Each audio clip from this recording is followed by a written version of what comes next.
I think my neighbor might be stalking me. I'm not sure, and I want to ask here before I tell my husband because I'm afraid he might react strongly. I, 24 female, live in a pretty close-knit neighborhood. I'm a stay-at-home mum to a toddler girl and a boy who is in the first grade. My husband, 32 male, works away from home and he's gone most of the day, sometimes overnight.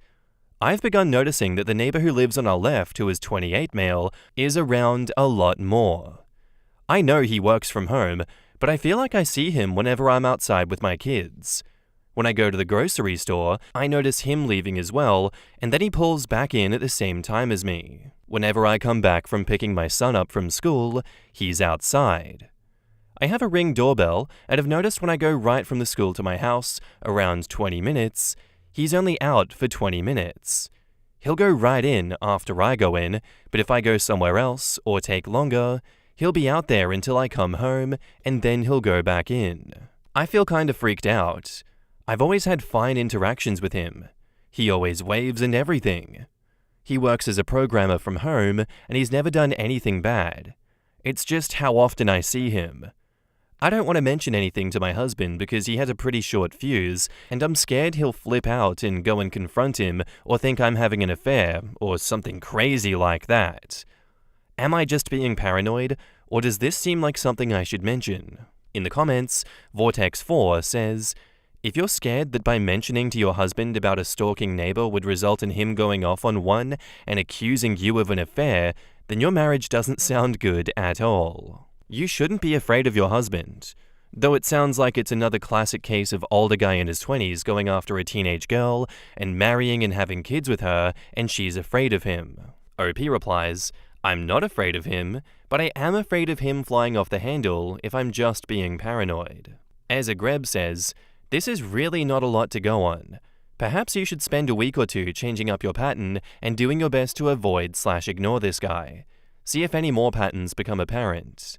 And OP says, I have. That's what I'm saying. I switched times, how long I'm out, etc., and he is still only out when I'm out. Does he try to talk to you? Have you ever seen him out at the grocery store or cleaners and restaurants?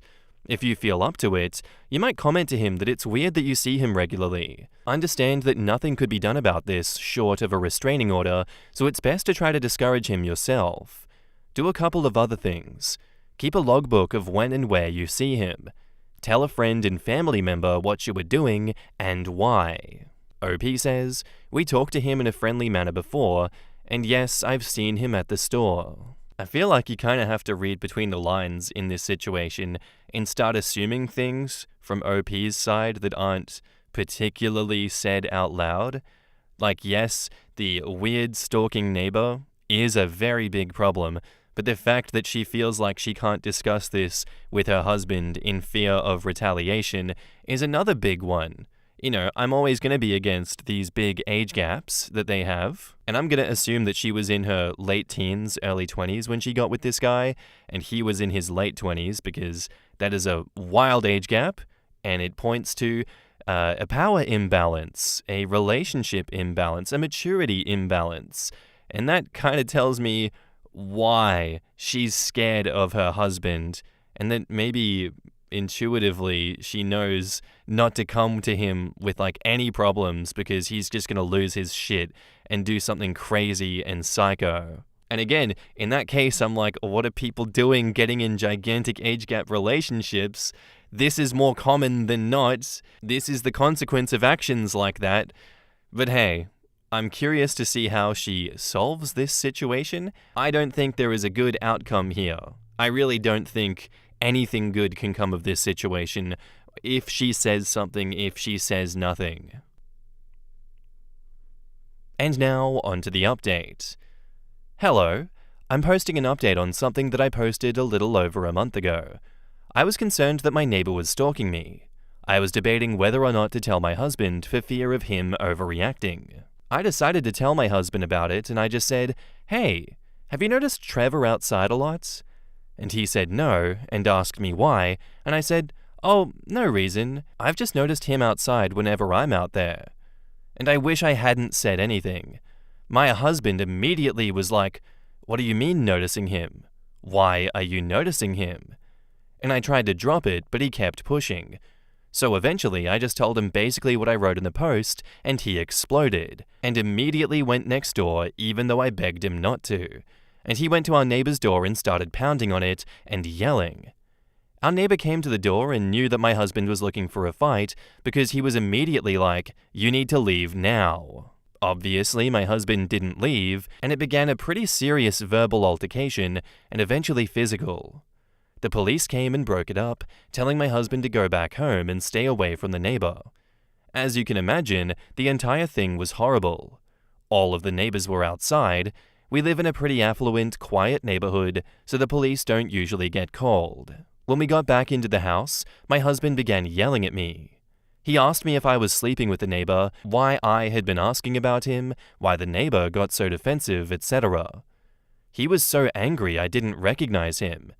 He began hitting the walls and throwing things. When I tried to reason with him and tell him the situation, he began to get physical with me as well. After a while, I was able to call the police. They arrested him, and I had to stay at the hospital for a bit. Right now, my kids and I have an order of protection against my husband. I have not seen or talked to him since this happened. After I came home, I went over to my neighbor's house to apologize for what happened. He told me that he had known my husband was abusive and could hear him yelling at me and the kids. He said that the reason he was often outside when the kids and I were is because he felt unsure about if he was abusive or not and wasn't sure if he should say anything. He said that he used the times to say hi to us to see if there were any bruises or signs of physical injury and to see if the kids seemed all right. I don't want to reconcile with my husband. My oldest son, 6, keeps asking me why his father used his hands instead of his words. My 2-year-old keeps playing with her dolls and saying, "Daddy, don't hit, don't hit." It makes me want to cry. They're seeing therapists to help process all of this. In the comments, Spaceship828 says, "Divorce him before it gets worse." And OP says, "Like I said in the post, I don't have any plans of reconciling with him. Divorce is very expensive, so I'm not sure when I will officially begin the process. There's a lot of things that I need to get in order first, but I have no intention of not divorcing him." Quote, "I'm not afraid of him, I'm just afraid of his reaction," is the most DV victim take I have ever seen. Truly awful. It's so depressing when a lot of her comments are some variation of, "No, actually, I'm 100% safe with him, lol. I'm just afraid he might hurt someone." So I have no doubt that if someone were actively attempting to harm me or my children, my husband would have thrown down. It's one of the reasons I fell in love with him. But I also know that he would never ever lose his temper and actually hurt someone just for being outside or looking at me, etc. I think women in abusive relationships don't understand the difference. Their brains try to justify the uncontrolled rage as him being protective and loving. It makes me so sad. I hate that there are so many people out in the world that don't understand what actual love is. Yeah, that was another bit that kind of screamed DV. The way she talked about him getting angry, as if she wouldn't actually be able to have a civil conversation with him about the topic she brought up that clearly pissed him off, because he would immediately jump to violent actions. OP needed to listen to herself. I'm not afraid of him, but I am afraid of him. I hope things get better for her and her children. Yeah, and it's not always easy to pick up on the language that victims of DV use, because for me, initially reading through it, it seemed very convincing that like, oh yeah, the neighbor is a problem, and yeah, we do have to kind of tiptoe around the husband. And I initially didn't quite get it until I started going through the comments, and I'm like, oh yeah, she's in danger, she's in trouble, this is really bad. I hadn't thought about it like that initially. I'm sorry that OP ended up in hospital as a result of that. Everything that he did was disgusting and should not have ever happened. But unfortunately, there are monsters out there like that everywhere. I hope she's able to keep her kids away from him. I hope they don't have to see him again, though it seems unlikely. It seems like he might be one of those guys that pops up and says, "Are you cheating on me? I know you're cheating on me," when he's the one cheating. Tale as old as time, unfortunately. Regardless, thank you for the story and thank you for the update, OP. I hope you're able to get that divorce.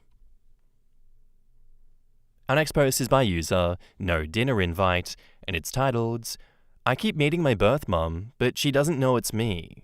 She had me when she was 14, and I, 24 male, was given up for adoption. My parents told me about her growing up.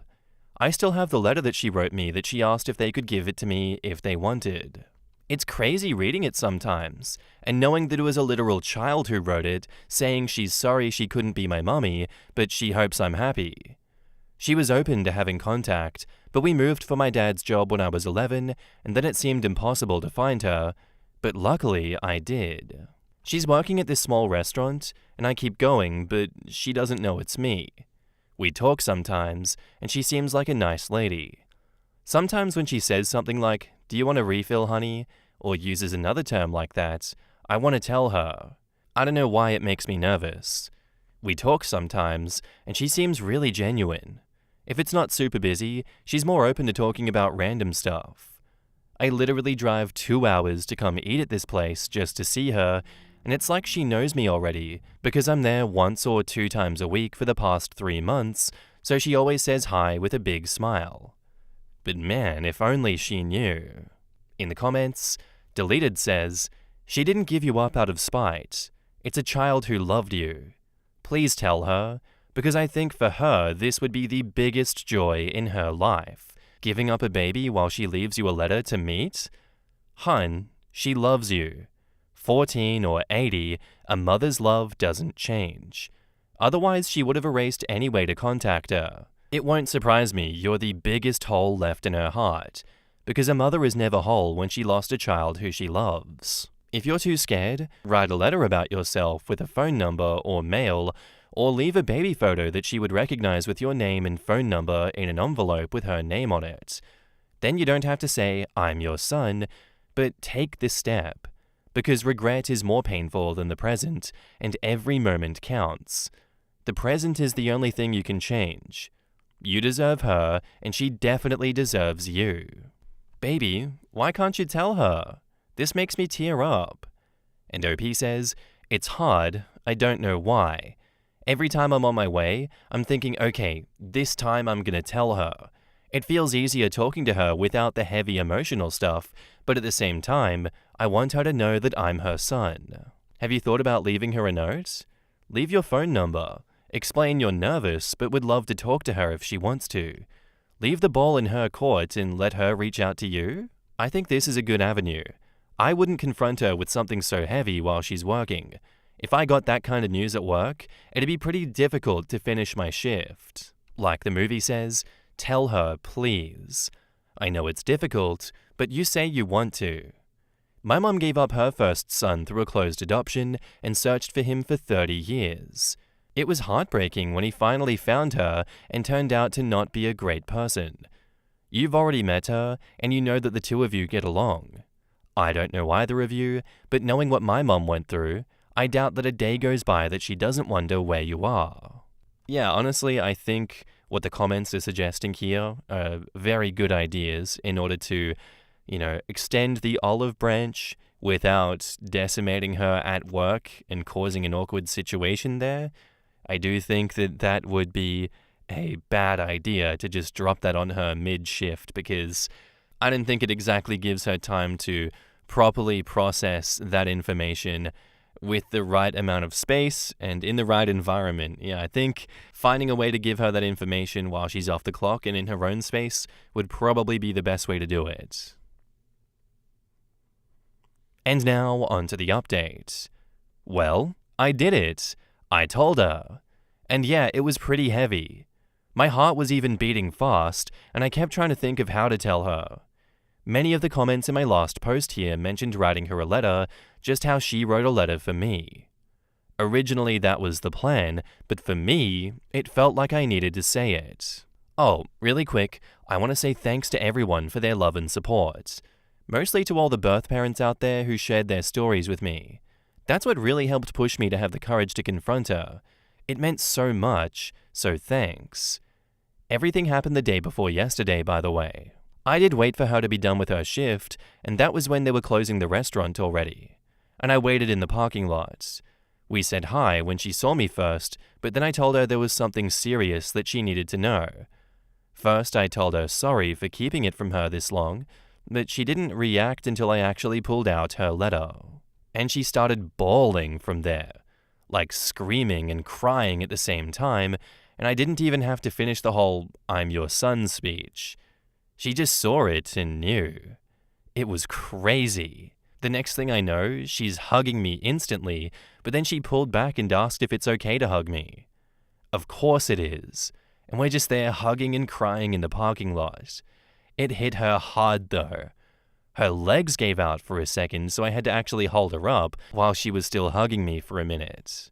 What really got me was her saying to me, "Look how big you got." Also, hearing her cry made me cry too. She went back to open the restaurant up. She wouldn't take no for an answer, and we had coffee, ate a slice of their pie inside, and talked. So many things we talked about. She told me the second time I came to the restaurant, she got a feeling, but for her it was hard to believe that it was me. So that feeling she had was pushed way down. Because she told me for years after I was adopted, she saw kids that would be my age and used to think they were me. Then she would be crying in public. It fucked with her mind a lot and made her depressed, so she didn't want to do the same when she saw me, getting her hopes up like that. She says I looked so much like my biological dad when he was younger though. We talked about him too. They stayed in contact with each other in case I ever reached out to one of them, so it would be easier to contact the other. I didn't have hope about finding my biological dad since he was never mentioned, so I'm glad they both planned for this future scenario. She told me about how they wanted to keep me, especially my biological dad. He didn't want me to be adopted, but he knew they had to because they were just kids. It took him a long time to get past it after I was born, she told me. That's why he didn't leave anything, because he didn't want to believe that he might not see me again. We talked for hours, until almost 2 o'clock in the morning. They closed at 11. She just wanted to know everything about me, but her main thing was, am I happy? Were my parents good to me? Did I have a happy childhood? And I did. I told her thank you for helping me to give me this life. We both cried, and she cried the most. Everything was very emotional for her. Sometimes she would look really happy, but then get sad again. After my 18th birthday, she was hoping that I would find her, and that's why she stayed in the same city. But since I didn't, she always thought maybe I resented her, wasn't told I'm adopted, or maybe had decided that it was better not to have her around. It made me feel bad for not telling her sooner. She told me it's not my fault and I did right going at my own pace. Honestly, she's so sweet. The way she kept looking at me with the biggest smile, it made me emotional sometimes. It makes you think, how can someone who's been a total stranger your whole life look at you with so much love? It's wild. We learned so much about each other. She asked me if I could have dinner soon to keep talking, and if at some point in the future, if I'm interested to come over to her house so I can meet her husband. And that all sounded really great. We exchanged numbers. After I left, she sent a text telling me thank you for giving her this gift that she didn't know if it would ever come. My girlfriend came over, and she hugged me while I cried. I wasn't sad, by the way. These were happy tears. Everything went better than I expected. There was still emotionally heavy stuff, but I'm still glad that we got to open up to each other.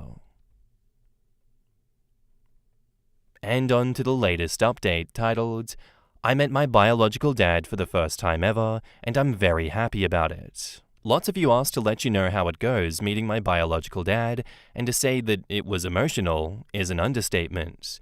I've been feeling so many things since this all happened. We met a few days ago. Was originally supposed to be almost 2 weeks ago, but shit kept coming up. Work, and then I got sick, not COVID, for days. But we made it happen. To be honest, this was more nervous for me because I didn't know anything about him. With my bio mum, it was different because I watched her from afar and got to know her a little before it came out. So I asked my bio mum if she could be there too, just because she knows him better. So it was the two of us waiting for him at this park. He was already crying before we even got to him. This guy is strong too, so he pulled me in for the biggest bear hug and crying. He told me he wants me to know that they loved me so much, and he loves me. I lost count of how many times he'd come back in for one more hug. This definitely got to him, and he kept saying thank you God a few times. Looking at my face, the feelings, man, the feelings. We had so many of them.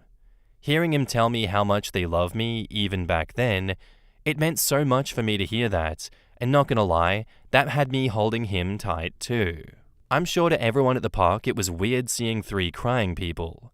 My bio dad said he cried so many times just driving over here, he didn't think he had any more tears until he saw us. And when we were all sitting down, it hit me that my bio mum was not lying when she said we look alike. Obviously he's older, but still, holy shit, the similarities. He brought gifts too, which was a surprise. It was really nice, and he told me I don't have to keep them if I don't want it, but he felt weird not coming around with anything, and he's wanted to give me this for a long time. One was a teddy bear holding a picture frame of him at the hospital holding me. He was 15 years old. It's still crazy to realize that. And then the other thing was a journal.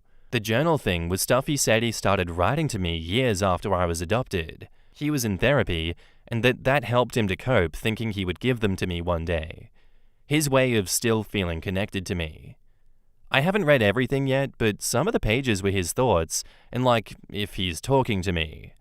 How he felt when they found out she was pregnant, then the adoption, everything going on in his mind when he first got to hold me as a baby. I didn't even know he was at the hospital too. It was not like I was expecting. It really got me. I read some more of what he wrote last night, and that really got me crying. I'm sad to think how much this affected them emotionally for years. I also think it's pretty sweet that he wanted to write this for me. We talked about his own life, which was pretty hard. His struggles with home life, and the feelings he had about giving me up. Then he wanted to know everything about me. Basically with the same questions my bio mom had. I made sure they knew that they made the right decision, because my life was pretty great. He looked like he wanted to cry when he knew that, because that's all they'd hoped for, and it was something he always wondered about for years. My bio mum left a bit after we were more comfortable, so we could talk more in private once it didn't feel too awkward between us. From there, he told me stories about how he met my bio mum. Sometimes he'd point out stuff that he noticed about me that reminds him of her, and him having similar likes. For example, I love eating mangoes. I can eat them all day, and that's what I bought when we bought snacks at the park. He told me my bio mum was obsessed with mangoes even before she got pregnant, and while pregnant, she craved them even more. Just cool info to know, even if it's random stuff. It's still stuff we have in common, and we both have lots. We both like hiking, playing pool. He was a swimmer in college, and I was on the high school swim team. Both love rock music, especially 90s. My bio dad was really open about sharing everything, like he was really getting ready for this meeting. He hoped it would happen, and he prayed every day to see me again because he had so many things he wanted to tell me. Overall, really good first meeting. I'm glad about how it went.